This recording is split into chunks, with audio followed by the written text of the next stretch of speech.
ನಮ್ಮ ಹಿರಿಯರು ಹೇಳಿರುವ ಆರೋಗ್ಯ ಗುಟ್ಟುಗಳು. ಮನೆಯಲ್ಲಿ ವಯಸ್ಸಾದವರು, ಮಧ್ಯವಯಸ್ಕರು, ಹಿರಿಯರು ಎಲ್ಲರೂ ಕೂಡ ಈ ವಿಡಿಯೋದಲ್ಲಿರುವ ಮಾಹಿತಿ ಮಿಸ್ ಮಾಡದೆ ತಿಳಿದುಕೊಳ್ಳಿ. 1. ಸ್ನೇಹಿತರೆ, ನೀವು ಒಂದು ವೇಳೆ ಮೊಬೈಲ್ ಫೋನ್ನಲ್ಲಿ ಬಲಕಿವಿಯ ಬದಿಯಿಂದ ಮಾತನಾಡುತ್ತಿದ್ದರೆ ಅದನ್ನು ನಿಲ್ಲಿಸಿಬಿಡಿ. ಯಾಕೆಂದರೆ ಅದು ಡೈರೆಕ್ಟ್ ಆಗಿ ಮದುವೆಗೆ ಕನೆಕ್ಟ್ ಆಗುತ್ತದೆ. ಅದರ ಬದಲಿಗೆ ಎಡ ಕಿವಿಯ ಬದಿಯಿಂದ ಮಾತನಾಡಿ. 2. ಹಿರಿಯರು ಮಧ್ಯಾಹ್ನದ ಊಟ ನೆತವಾಗಿ ಮಾಡಬೇಕು. ರಾತ್ರಿ ಹೊಟ್ಟೆ ತುಂಬ ಊಟ ಮಾಡಿ ಸ್ವಲ್ಪ ವಾಕಿಂಗ್ ಮಾಡಿ ನಿದ್ರೆಗೆ ಜಾರಬೇಕು. 3. ಹಿರಿಯರು ತಿನ್ನುವ ಆಹಾರ ಪದಾರ್ಥದಲ್ಲಿ ಆದಷ್ಟು ವಿಟಮಿನ್ಗಳು ಇರಬೇಕು. ಅಂದರೆ ಆದಷ್ಟು ಸಸ್ಯಾಹಾರ ಸೇವನೆ ಮಾಡುವುದು ತುಂಬಾನೇ ಸೂಕ್ತ. 4. ಹಿರಿಯರು ಸಕ್ಕರೆ ಪದಾರ್ಥಗಳನ್ನು ಆದಷ್ಟು ಕಡಿಮೆ ಮಾಡುವುದು ಸೂಕ್ತ. ಯಾಕಂದ್ರೆ ಶುಗರ್, ಬಿಪಿ ಅಂತಹ ಸಮಸ್ಯೆಗಳು ಬರುವುದು ಸಹಜ. 5.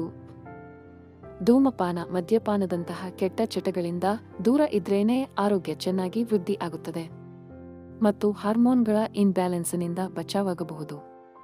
6. ಚಹಾ, ಕಾಫಿ ಅಂತಹ ಸೇವನೆಯಿಂದ ಆದಷ್ಟು ದೂರ ಇದ್ರೇನೆ ಚೆನ್ನ. 7. ಹಿರಿಯರು ಊಟ ಆದ ತಕ್ಷಣವೇ ನೀರು ಕುಡಿಯಬಾರದು. ಸುಮಾರು ಅರ್ಧ ಗಂಟೆಯ ನಂತರ ಕನಿಷ್ಠ 1 ಲೀಟರ್ ನೀರು ಸೇವಿಸಬೇಕು. 8.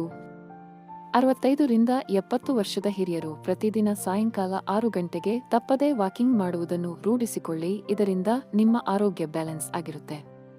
9. ಹಿರಿಯ ವಯಸ್ಸಿನವರು ಮಧ್ಯಾಹ್ನ ಹೆಚ್ಚು ನೀರು ಕುಡಿಯುವುದನ್ನು ರೂಢಿಸಿಕೊಳ್ಳಬೇಕು ಮತ್ತು ರಾತ್ರಿಯ ಸಮಯದಲ್ಲಿ ಕಡಿಮೆ ನೀರು ಸೇವಿಸಿ ನಿದ್ರೆಗೆ ಜಾರುವುದು ಉತ್ತಮ. 10.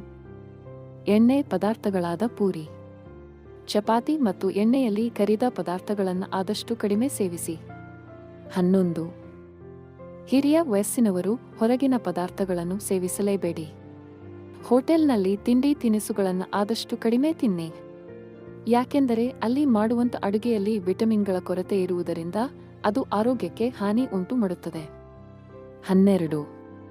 ಇನ್ನು ಹಿರಿಯರು ಬೆಳಿಗ್ಗೆ ಕಣ್ಣೀರಿನಿಂದ ಸ್ನಾನ ಮಾಡಬಾರದು. ಉಗುರು ಬೆಚ್ಚಗಿನ ನೀರಿನಿಂದ ಸ್ನಾನ ಮಾಡಿದರೆ ಆರೋಗ್ಯಕ್ಕೆ ಒಳ್ಳೆಯದು. 13. ಮಹಿಳೆಯರ ಸ್ತನಗಳು ವಯಸ್ಸಾದ ನಂತರ ಜ್ಯೋತಿ ಬೀಳಲು ಶುರುವಾದರೆ ಕೊಬ್ಬರಿ ಎಣ್ಣೆಯಿಂದ ಪ್ರತಿದಿನ ಮಸಾಜ್ ಮಾಡಿದರೆ ದನಗಳು ಜೋತು ಬೀಳುವುದಿಲ್ಲ.